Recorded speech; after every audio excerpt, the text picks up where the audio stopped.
So yun guys, gusto nyo makita ang pagbabago na to? Watch.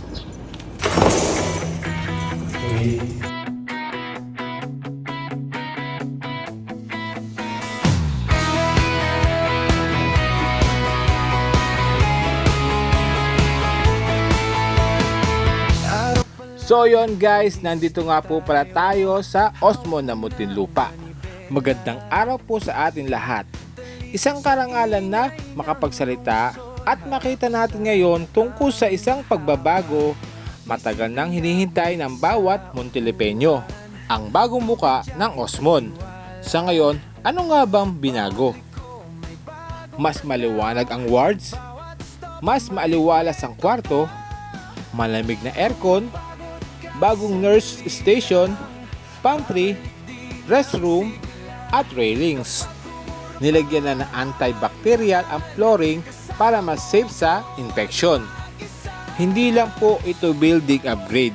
Sabi nga ni Mayor Rupi Biazon, kasama ang reforma ang training ng medical at non-medical personnel para mas maganda ang serbisyo at patient care. Mabilis na patient flow, mas komportable na ang pasyente at bantay. Mas motivated ang healthcare work dahil maayos na ang workspace. Hindi pa tapos ang trabaho pero nakikita na natin ang pagbabago ng Osmon.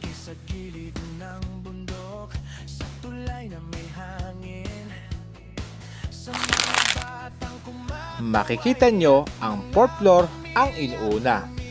Kasunod nito ang 3rd floor hanggang sa ibaba.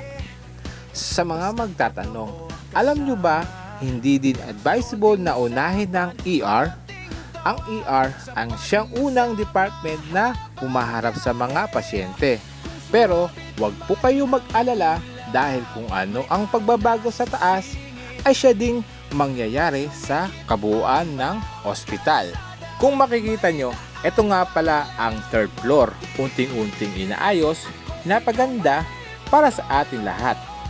Kaya lahat ng problema sa Osmon ay siyang gagawa ng paraan at may ayos sa pamumuno ng ating mahal na Mayor na si Rupi Biazon. Sana po ay patuloy tayong magkaisa para suportahan ang ospital natin. Dahil ang tunay na sukatan ng proseso ay kung paano natin inaalagaan ang may sakit. Maraming salamat po at mabuhay ang Montilipeño.